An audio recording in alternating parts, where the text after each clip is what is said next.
do this. I can't handle it. All right, welcome to our group project for ABA, a school-wide positive behavior support group debate. If they are one and the same, loosely connected, or in conflict. Today, my name is Aaron. I will be the moderator for our group. Today, we also have for the pro side prover, we have Kayla. For the con side prover, we have Leslie. For the pro attacker, we have Kaylee. And for the con attacker, we have Kylie. We have Omar. Sorry, Kylie. That's all right. An overview of our topic. ABA, as we've all been studying, is applied behavioral analysis. And in schools, school-wide positive behavior support is implemented in schools for children with learning disabilities, specifically with autism spectrum disorder. And in this debate, we are going to go through the ideas of if they are loose, how connected are these two separate programs? Are they the same? Are they somewhat connected? Or are they complete opposites? With the pro side, we'll be arguing to the fact of that they are connected and that they are roughly the same, just with different titles, but they have the same goals in mind towards the betterment of their students. With the con side arguing that they are loosely connected at best, and there is not enough evidence to support that they are connected and worth pursuing. So at this point, I would like to transition to the starter for the pro side, Kayla. Thanks, Aaron. So to start off, we're going to talk about what the acronym SWIB stands for. SWIB stands for School-Wide Positive Behavior Support. As stated in effects of school-wide positive behavior support on teacher self-efficacy, school-wide positive behavior support is an approach to enhance school environment for students and teachers alike. Approach is used to promote a positive school environment that can facilitate success in teaching and learning, increases our behaviors in students, and decreases of problem behaviors. SWIB is a system that schools are turning to put into place to increase the positive behavior and decrease the negative behaviors. This system is to help replace the traditional systems of just sending the students to the principal's office without ever addressing the issue. Additionally, SWIB's approach helps to put in interventions on the antecedent side to prevent negative behaviors from occurring. So now that we know what SWIB stands for, let's talk about some of the basic components. We all know SWIB works to increase positive behavior, but what does it look like once it's rolled out? First, SWIB is made up of a team of professionals from within the school who set up specific goals for the district.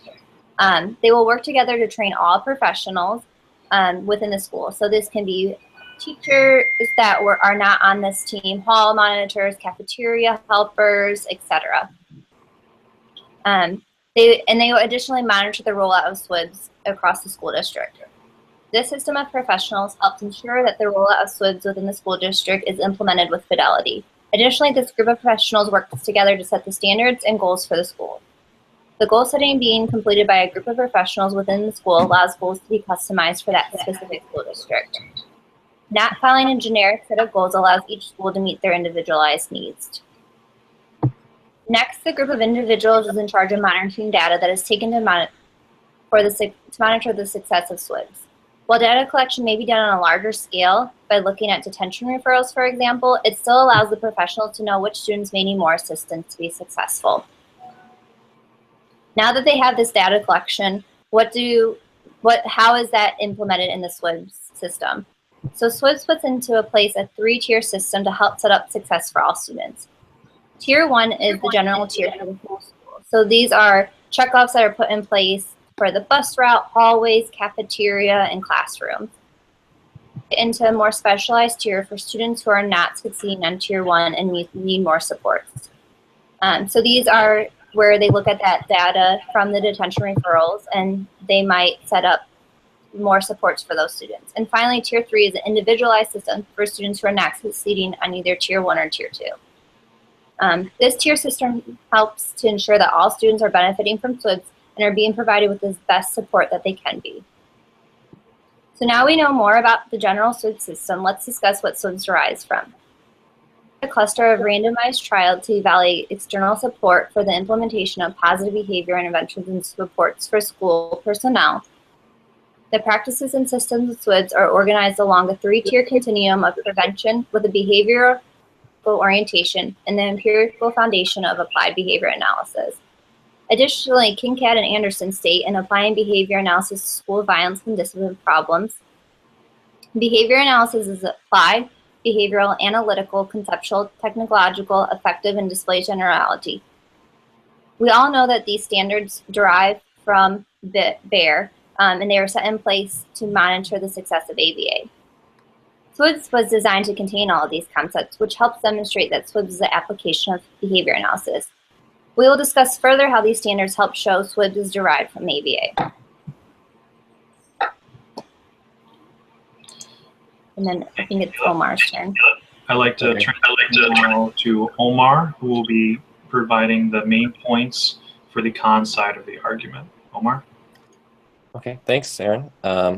So I'm just going to briefly go through our argument and just talk about the evidence we'll present for SWIBs being loosely connected at best with ABA. So my colleague's going to talk about, Leslie's going to talk about SWIBs and ABA being dissimilar, and that SWIBs may have originated from ABA, but that may be where the relationship ends. And then we'll discuss some differences that occur for the pillars of ABA, where SWIBs may not be applied, may not be technological or analytical. And also that SWIBs lacks sufficient evidence showing the implementation of its planned and conceptualized research. And then we'll mention some articles with that. And then secondly, SWIBs is conducted at a whole group contingency level rather than at a customized level, where ABA is normally conducted. And that would be along with the tier 2 and 3 levels of SWIBs. And then thirdly, SWIBs is too broad and encompasses too much, not lending itself to experimental control, which is also going back to that missing that pillar of ABA of being analytical. And then finally, SWIBs is not able to be implemented in many schools because of a lack of funding. And that's basically summing up our argument. And I'll hand it back to Aaron. Thank you, Omar. Now we're going to transition to the prover for the con side, which will be Kayla, and she will give in more detail her reasonings and her research on the pro side for our argument. Thank you, Aaron. So as we discussed earlier, SWIBs is an application of behavior analysis, and it is built to contain all of the BEAR suggestions and standards that were set. So according to Kincaid and Anderson again, SWIBs is an application of behavior analysis that is applied in a way that will make it last throughout time. They also go on to say that SWIBs clearly meets all of the BEAR suggestions and how to increase the applicability and utility of ABA. This comment represents just how much SWIBs and ABA are intertwined. We will now discuss how SWIBs encompasses each of these 7 standards and the suggestions that were set by BEAR. So to begin, they loop applied and behavioral together. So SWIBs, just like ABA, uses a measure of efficacy to document a measure of change. While the specific area measured may be different, both areas are still implementing a standard to demonstrate efficacy across their applications and interventions. So while in ABA, we might use a one-on-one data sheet for our clients, SWIBs is going to look at detention referrals like we mentioned earlier. Yes, it's on a larger scale, but they're still capturing data to monitor the success. The next area that is kind of looped together again in the Kincaid article is the analytical and conceptual. Those SWIBs stem from ABA in the fact that it uses a database assessment and decision making. Additionally, SWIBs is designed for specific schools, just like ABA designs interventions for specific clients. We mentioned earlier that the SWIBS professionals are made up of individuals within the school. These individuals are trained by BCBAs and professionals who are knowledgeable in SWIBS to then roll out the intervention across their school district. So having these individuals within the school allows it to be even more customized for that specific school. So this just demonstrates that while SWIBS may be on a larger scale, it still stems from ABA and the fact that it's sure to customize for its own client, being the school district. Lastly, SWIBS is related to ABA in the use of its intervention components. So many times SWIBS will use the components of token systems, teaching of expected behaviors. And as we all know, these are concepts used on a daily basis in the field of ABA. The next area is technological. So SWIBS provides a detailed outline of the intervention. And as we all know, this is a very big key feature in ABA. Bayer talks extensively about this in their article, that having a set system and an outline for the intervention helps you implement it with agility across individuals and across settings. So while SWIBS may implement Fidelity a little bit different than ABA, they still are working on doing this. So we spoke about the group of individuals. Those individuals are there to monitor all of the individuals in the school who are working together on the SWIBS team to make sure that it is being implemented with Fidelity and to train the individuals if they need further training on it. The second to last area is effective. So SWIBS is an application of theory and practice of behavior analysis to system level analysis and change. SWIBS is applied in a manner such that it will be durable and maintained over time. So what this is saying is that SWIBS can clearly meet the suggestions that Bayer sets for increasing applicability and utility of behavior analysis because it helps to expand the field of ABA. We all know that ABA is still growing, and SWIBS deriving from ABA helps grow the field of ABA and expand it into different arenas and different areas. Display of generality class theory discussed. So SWIBS has been implemented in a variety of different areas that are located in different areas across the U.S. Different regions, cities, etc. So the generality and success in SWIBS in all of these different schools is due to it deriving from applied behavior analysis. With SWIBS deriving from ABA, it helps lead it to be successful in a variety of settings. Additionally, with generality proving the success of ABA, interventions with success have shown that it displays generality having success in so many schools. All of these areas combined demonstrate the strength of SWIBS because of its principles being derived from the concepts of ABA. At this point, I'd like to turn it back over to Aaron. Thank you, Kayla. Now we will be transitioning to Leslie. She will be providing the con side of the argument. Leslie? Chris said that there's a visual at the end. Is there not one? It was supposed to have a visual that whole time Kayla was talking about the pillars. Okay. Yeah, Because I was waiting. Okay. sorry, I didn't just know want to when- make sure there will be one. Yeah, I as she got halfway through, I realized I should have had that up, and I will make sure that, if you guys need to let me know when specifically a time needs for that to go up. If you It just want has to a up place there the on whole time. Google. I was thinking after, and I think I put it in the Google document. You did. Yeah, I think I just missed it. The time. After I make that statement about right before applied and behavioral, right before I go into applied and behavioral, is where I think I had left a comment to insert or pull up visual. Leslie's bad. Okay, yeah, I'll make sure that that's posted up. All right. Okay. So now I guess we're on to Leslie. Okay. So I'm not disputing that school-wide positive behavior support system has its roots in ABA, but I think that the two are loosely connected at best. SWIBS doesn't just pull from the foundations of ABA. To support such a widespread implementation throughout an entire school, SWIBS is guided by principles from biomedical sciences, along with medical, behavioral, educational variables, as stated by Dunlap and Carr in their 2012 article. SWIBS also has the awareness that in order to successfully implement it at the school-wide level, you have to use multiple methodologies and theoretical perspectives. I don't need those yet.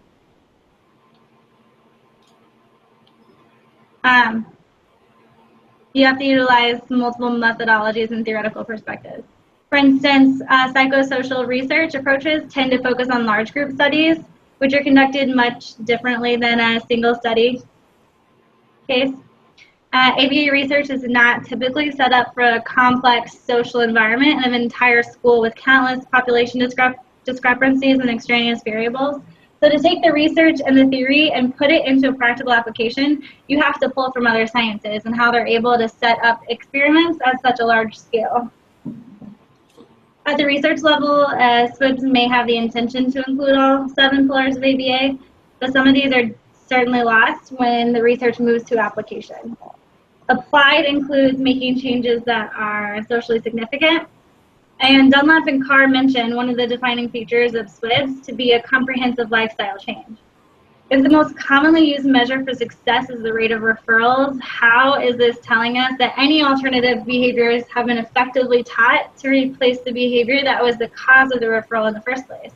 I haven't seen any data in the numerous articles I've researched that makes a point to discuss the alternative behaviors and successful use for de-escalation and proactive success.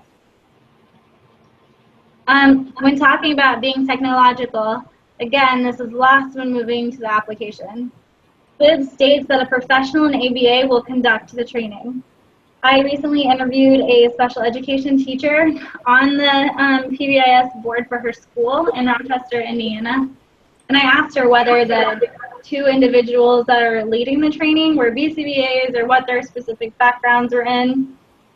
And she had no idea. She had no idea their credentials or what they did, how they would have best served the board. They sat through this training, and then the board for her school is supposed to go back, and they're responsible for training every teacher and staff member in this school.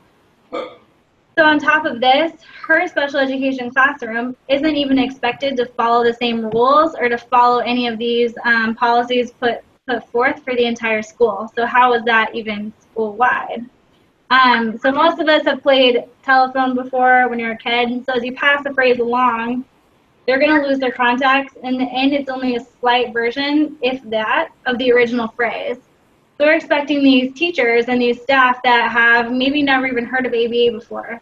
They're on this board. They sit through 2 or 3 trainings, and they're expected to go through and pass on the very essence and concepts of ABA and SWIBS and disseminate all this stuff to an entire population of other teachers who might not have heard of ABA. How is that supposed to be good for fidelity? It's not. ABA is based on a very systematic process with prescribed steps and data on all the variables to ensure functional relationship. So with all the extraneous variables that are present in a school setting, how can it be proven that SWIBS was the exact cause of the change of the behavior? As Berman and McLaughlin discussed in their issue, in their 1976 article, Implementation of Educational Innovation, they quote, "The bridge between a promising idea and its impact on students is implementation." This tends to be a very common theme among researchers looking at SWIBS as a branch of ABA. Haas and Bradshaw mentioned in their 2012 article about examining the association between implementation and outcomes. And they say specifically, there is a considerable need for more research on factors that enhance or relate to the adoption and adequate implementation of programs and lead to effective practice and outcomes, particularly in school settings. So this just shows that multiple authors in the field and that talk about PBS do a lot of the research for it. There is a common feel that there needs to be more empirical research on the fidelity and the implementation of the quality. And I 100% agree with this. Most conversations regarding the implementation of strategies and supports in schools eventually turn to the conversation of funding. Rob Horner, George Sagai, and some others did a really good job of posting a review of an article regarding the cost of implementing SWIBS that was published by Blonigan et al. In 2008 in the Journal of Positive Behavior Interventions. So this review, it takes the information from the article, breaks it down into easy-to-read tables with estimated costs per year when beginning to implement SWIBs in a district. So SWIBs is typically started at the district level with multiple schools involved. So in this case, there are 15 schools involved.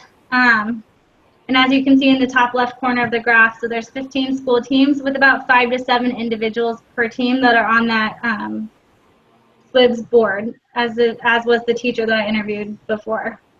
So taking into consideration the workshops, cost of hiring a trainer or an ABA professional, finding substitute teachers to cover the staff in the workshops, and the data systems that are needed, comes out to about $5,000 per school over a 2-year period. And we know that teaching, especially teaching special education and in public schools in the urban areas, rural, urban, I'll figure that out, has a high turnover rate. Taking that into consideration and having to train new staff, and then more than likely having to hire a district coordinator to keep on top of the research and the implementation of SWIBs, brings the cost up to nearly $10,000 over a 2-year period. And this is just talking about Tier 1 implementation. Getting into Tier 2 and Tier 3 implementation, when outside professionals may be called in to consult to help with functional behavior assessments and functional analysis, is a very large excess cost. Are all the schools really prepared to spend all this money? That's it. Oh, that's it. All right, thank you. All right. Thank you both for your presentations on the pro side for each side. Now we're going to transition to Kaylee, and she's going to be giving the attacking position for the pro side. So I want to talk about your previous statement, Leslie, that you made on the con side, that there is a lack of research on implementation of SWIBs. Specifically the graphs that you raised talking about the funding of SWIBs in a school system at the tier level. So if we're questioning the implementation of these principles themselves, are we questioning people that are implementing these programs? Because as you just described in your visual, that graph raises prices well over $4,000 to $5,000 for training the staff, hiring a district coordinator, and all of the other components that go along with workshops and getting staff to cover each other whenever they're in these workshops. But what you're saying means that this money is pretty much wasted, that your argument is SWIBs is not implemented correctly enough to be considered in that umbrella of applied behavior analysis. While I do believe there needs to be more studies to prove this fact that that money is not wasted, the money is spent on professionals in the field of ABA training those staff members, special educators, those directors to implement the programming. It actually advocates for the field of ABA. Some of the ways that can advocate for ABA was mentioned in an article wrote by Matt Gincani in 2007. He said, while there is a need for trained individuals in the field of behavior analysis, that's apparent.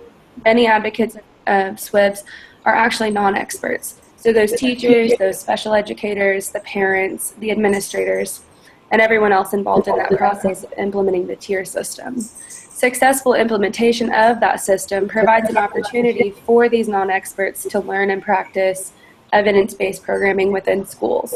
So they're getting the opportunity to learn behavioral principles and other things that are really useful in everyday life and in their classroom to better the behavior of those children. So the majority of people that are actually implementing SWIBs are non-experts. They are trained by the experts, but the programming is actually carried out by everyday people in the school. If we say that ABA and SWIBs are one and the same, this provides an opportunity and a chance for SWIBs to prove ABA as a field in general. If these non-experts implementing the program are implementing the programming correctly and they get to see the difference that it's making in the children's behavior, it'll make them believe in the programming. By believing in SWIBs, they're opening up to believing in ABA principles. Therefore, dissemination of our field occurs. Not only is it disseminating our field by spreading it to non-professionals, them getting to use it in their classrooms, maybe using it in their homes. This argument can also be made to show that it's not negative to have non-BCBAs or non-RBTs or non-professionals in the field using those principles of ABA. It's actually beneficial. Not only at that, but it answers to the argument that SWIBs would be a threat to ABA. It's not a threat to our field. It's only an opportunity to lobby for the effectiveness of ABA principles that we all believe in. Those principles taught in SWIBs are the same principles derived from ABA, as Kayla talked about earlier with the pillars. So the non-professionals being able to implement those makes for a better classroom setting. It provides basic behavioral framework as a parent if they have children, and in many other opportunities as they use those behavioral principles. Including SWIBs in the relationship to applied behavioral analysis has several benefits for both fields. SWIBs focuses on prevention, which is a major factor in ABA. In ABA, we use like antecedent strategies to alter the environment to decrease behavior. And in SWIBs, they can do the same by focusing on prevention. So this might look like showing a video of the classroom rules before class starts during the day. They're focusing on preventing that behavior of breaking school rules. Just like in ABA, if we are targeting a behavior such as aggression, we try to alter the environment by teaching coping skills, focusing on preventing or giving replacement behaviors, anything to kind of match the function that was determined beforehand. And while I'm on the note of function, I would like to actually compare the functional assessment process used in ABA and SWIBs. In a research article published by Carr and Seidner in 2002, they talked about the relationship between ABA and SWIBs. They state that a SWIBs intervention begins with a comprehensive functional assessment that involves identifying the functional relations between the behaviors and the variables that maintain them. This is typically accomplished with things like interviews, descriptive assessments, and the functional analysis process. It's often very detailed and very lengthy. Although those FA characteristics are defining of SWIBs, it has also been central to applied behavior analysis as a field. There's long been an argument that SWIBs is not individualized enough to be counted as ABA. However, the research shows that the process actually begins with the same process. So there's intake, there's an FA, when a new client begins in the ABA setting. The functional assessment, which is completed as step 1 in both implementation processes, it brings a very individualized component to the two practices. As stated earlier, the functional assessment consists of interviews with parents or teachers, an observation, and is a quite lengthy process. Both ABA and SWIBs must go through this lengthy process to identify the function of the behavior they are targeting. Once the function is identified, a treatment for that behavior is decided on and put into place. So kind of just comparing the two, the SWIBs functional assessment starts out with an anecdotal or systematic observation. Anecdotal is like when the parent recalls the behavior during a specific incident, relays that to the teacher. A systematic observation would be someone trained in observing, specifically sitting in that room in the physical setting, observing the behavior and writing it down. Identifying those setting events. Is the behavior happening during instruction, while peers are around, at the water table, at computer time, at recess? They're looking at what are the antecedents, just like we do in ABA. And then a team of individuals such as the teacher, the director, the class aides, recess monitors, observe the child during those settings, and they come up with the relationship between the setting events and the problem behavior. ABC data is taken by those individuals, and interviews are utilized with them. They use something called a behavior rating scale and several other files in the students' files at school to assess the child's past behaviors. Are they still looking the same? What setting events did those occur in? The function of the behavior is determined, a hypothesis is formed, and then the SWIBs intervention is put into place for that child. Whereas in the ABA, our functional assessment looks pretty similar. It's the interview with the parents or other important figures who have observed the behavior of that child. We identify and define the target behavior. Then we go into observing, taking ABC data, and testing the 4 conditions in the FA, such as escape, attention, the alone condition, and the play condition.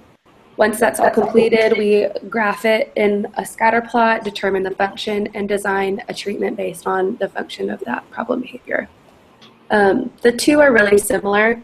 The only thing that I have not utilized in the ABA setting is the behavior rating scales, when we have several other tools available to ABA professionals to take that place.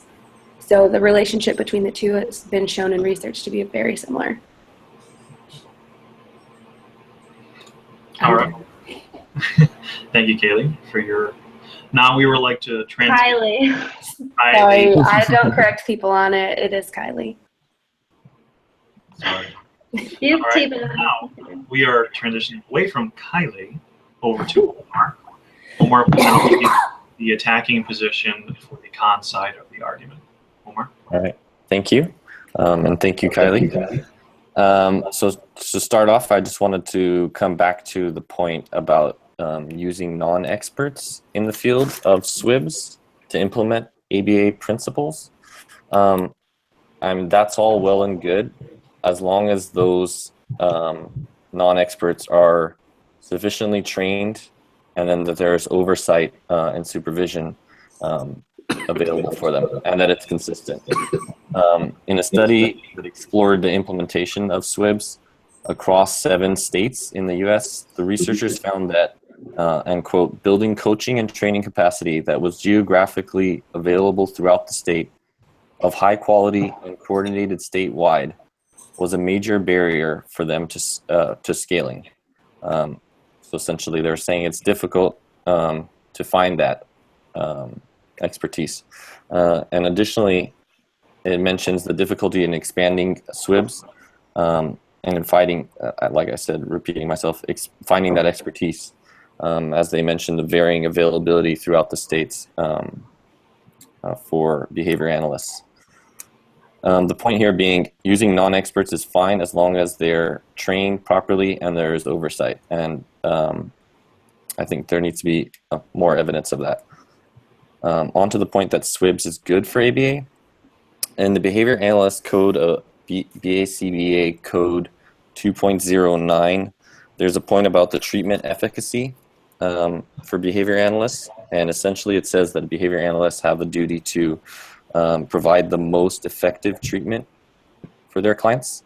And this would be a difficult point, I think, to make for SWIBs, given the fact that it is at a whole group contingency, and that you can't really make that connection to say that necessarily this is going to be the most effective treatment for a single individual when you're looking at a whole group. So how can one be sure that an individual within the school is receiving the most effective intervention? So one could say that promoting ABA through SWIBs in this light might not be the best strategy. Additionally, the argument that SWIBs is good for ABA is not completely clear, as it lacks evidence at the Tier 2 and Tier 3 levels, where SWIBs becomes more individual-based and closer to traditional ABA. In a study examining a scale that was used to measure the effectiveness of SWIBs, the researchers found that while they were able to show prevention at the Tier 1 level, the scale was lacking in information on the secondary and tertiary levels. To go along with this, a lack of evidence of prevention, these SWIBs schools have discrepancies in effectiveness throughout different schools, having much higher referral rates, which is their analysis of the effectiveness of SWIBs. They have higher rates of referrals than typical schools, these inner city schools do. And then Aaron, you can show that slide. So showing a lack of effectiveness across socioeconomic lines is troubling, and it doesn't reflect well on ABA when we think of it as one and the same as SWIBs. Finally, I would end here with the fact that there is a divide between the two fields, with experts putting down one another in the other fields. In an article discussing how some researchers refer to SWIBs, they refer to it as comprehensive, proactive, flexible, and pragmatic, while referring to ABA as merely traditional, therefore implying that ABA does not include the aforementioned characteristics of being comprehensive, proactive, flexible, and pragmatic. Along with this, Pro-ABA researchers are also critical of SWIBs and refer to it as a watered-down and less powerful intervention. This theme of divided researchers is not good for either field and does not bode well for a cohesive connection between ABA and SWIBs. Back to Aaron. Thank you, Omar, for your attacking position from the con side. Now we'd like to transition to the pro side for some salvaging remarks from the attacking side from the con. I'm not actually. I don't know. Did we decide who was going to do this one? I'm supposed to do it? Me and Kylie. Okay. All right. So we're transitioning to Kylie for the salvage of the arguments from the pro side. You both say that measuring the effectiveness comes from the referral rates into the Tier 2 and Tier 3 systems. However, the SWIBS training handout that they give to teachers and staff training in these principles states that data collection will be a continuous component of the Tier 1 through the Tier 3 system. They even give a PDF downloadable document that takes you step by step of continuing that data collection and the graphing process. That's all I have at the moment. I'm going to come up with some more. Layla, do you have any ideas? If I'll think about it. Okay. If I think of anything, I'll email you or I'll put it in the. That's all I really could come back at about Omar's argument just now. That's fine. It's good practice. All right.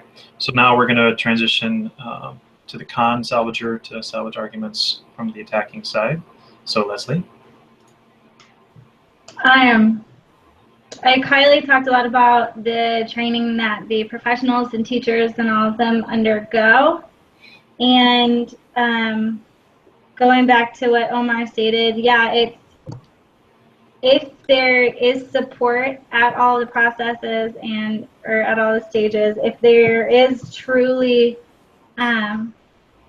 training at the beginning, and then especially as he mentioned, there's oversight throughout the process. So like when they go back to train their staff members, if there is oversight by BCBA or someone that specializes in ABA, then yeah, that would help with the fidelity and the implementation. But I still don't think that just that initial training is enough. I think that there needs to be a lot more research on the fidelity. I don't think that any of the research pulled after from the pro side really grounded that in, that there was a lot of good research towards the implementation and fidelity. I don't know. There's not a lot of research on the fidelity, what you're talking about. Right, exactly. There's not. So you can use that against us because. Yeah. All right. Thank you, Leslie, for wrapping that up. I'd like to thank everyone for the hard work and all the effort they put into the research and all of this into our debate topic. And as moderator, we came to as a group decision that while ABA and SWIBs are related in core principles and have similar goals in which they're trying to achieve to influence the lives of the kids that they're working on, it needs to be implemented with the utmost and highest fidelity so that it can be achieved appropriately and used and effectively in schools as it can be. That was kind of my closing statement. Anybody else? I think you need to say whether or not we decided it was.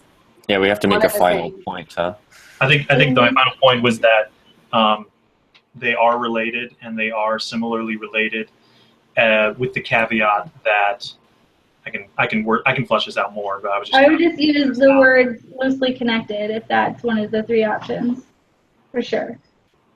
Sure, that they're loosely connected, and yeah, because they have the same relative principles but do not go at it the exact same way. So they are not the same, but they are loosely connected and try to achieve the same goals. That's pretty much what I'm. That right there is at like 39 minutes and 15 seconds, so we're golden. Yeah, we're fantastic. All right, cool. I'm going to stop the